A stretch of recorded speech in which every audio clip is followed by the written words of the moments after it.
Welcome back to the sawmill portion of the Water and Woods. Today we got this white oak we're going to work on. Another tree that I took down here off the property. Matter of fact, it was growing right in here where the sawmill sits, and I wanted to level this area out and make a work area out of it and storage for different things. But we got this sawmill going on it right now. It's not going to stay here permanent, but this is what we're doing now. And we'll walk around and look at some stuff.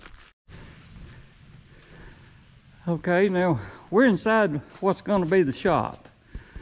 And I used to do a lot of concrete years ago, and this is probably way too much building, but it's going to be here for a long time. It's going to be a real strong shop building, and we've got 8-inch thick walls all the way around, and they run about 5 foot to 5.5 foot up off the finished concrete floor here. And the reason we stopped, of course, is lumber prices. When I got ready to order lumber, it was just ridiculous what they were asking, so I just decided I would wait.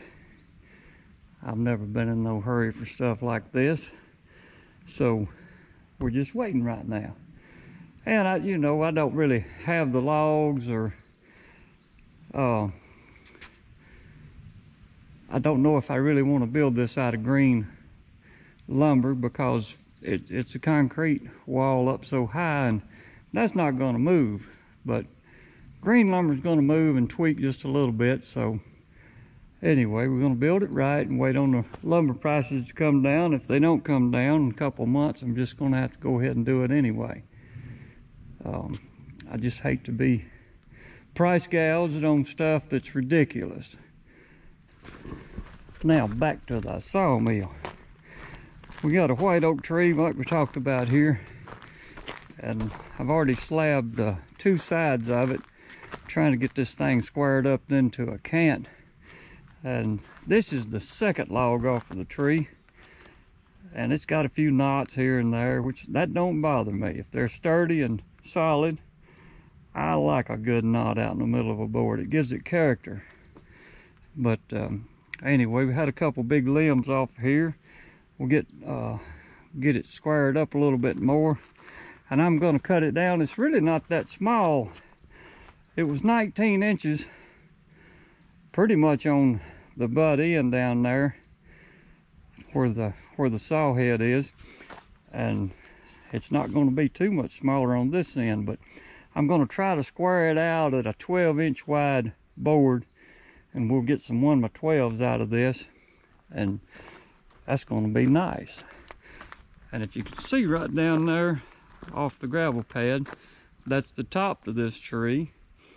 Like I said, took it down so I could get this parking area and storage area graveled out and level, and that's the stump to this tree. It seemed a lot bigger when I was working on it, but it is what it is. But it's a nice white oak log. I like it. And we're going to put a new blade on after we get this slabbed out. I didn't want to take a chance of hitting a rock on this thing, because it's been scooted around and moved several times. And then right over here we got the butt log of this tree. It's not a veneer grade log, but it's a lot better than this one we're working on now. And then of course here's the cherry that we worked on. I hadn't went back and cut the edges off of them, but just going to let them dry like that and see what, if any, wood we can get out of it. You can see several cracks in this middle board here. Has got a lot of cracking on it, but we might get some more. We might rip it down and get something out of it when the time comes. But anyway, right now we're going to work on this log and get 2 more slabs off, and then we're going to change this blade out. And to give you a little information, I got the 747 blades, and eventually I'll probably get some 4-degree blades for some of this harder wood, but these are really good sharp blades. I just have to go a little slower and let them do what they're going to do. And the thickness, you can do your own research, but on this particular mill, it's 25 horse motor, And the thickest blade that they suggest is an 045 thickness, and that's really nice, because the blades that came with this saw, they were much thinner, and they would give you a lot of trouble. But these thicker blades, I mean, you lose just a fraction more wood on a cut, but you gain so much performance out of that blade, it's well worth it. So anyway, we're gonna get back over here and saw some more. Hold on. Today we're gonna put y'all on the other end of the sawmill. I don't know what view's best, but we're gonna see how it works.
That brings me to another thought.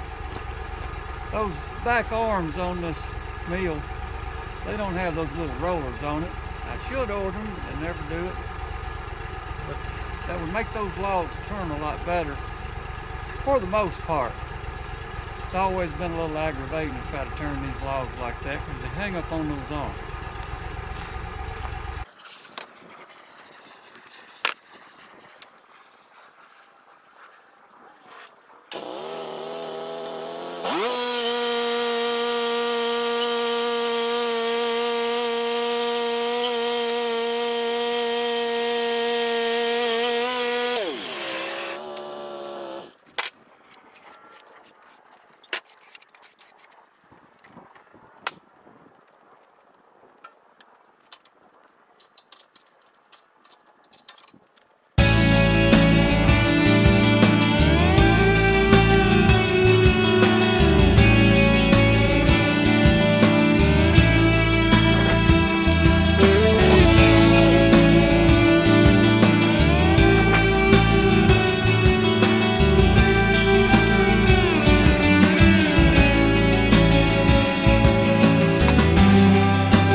was kind of surprised when I first seen it, but anyway, you get used to it. So right here, you can see we got a cant that's 13.5 inches tall.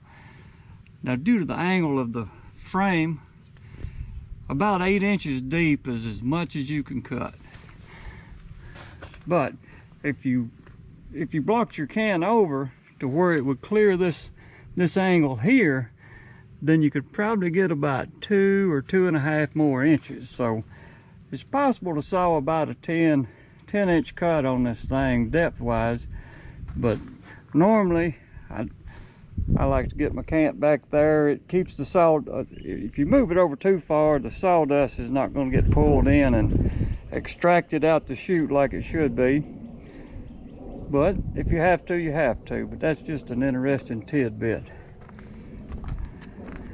Now for the fun part, stacking off the lumber. Oh, did I mention how much I like that new blade? We're back. Okay, I had to get a few of those boards off the top of that 12-inch cant so I could have room to finish out the bottom of the cant. Didn't want to bore you with all that. So we got them sawed out. I got 12, 2 over there, 10 here. I got 12 1x12s, 9 foot long. It's got a few knots in it, but I kind of like it. Let's get over here and look at it a little closer. Now, I was just kidding you a while ago about the water. I think that's some pretty wood. Everybody's got their own taste. The way I saw that cant, I got a little bit of quarter sawn grain in there at times, and lots of knots, which I like the knots. And overall, it's a pretty good solid log. Let's see what the water looks like.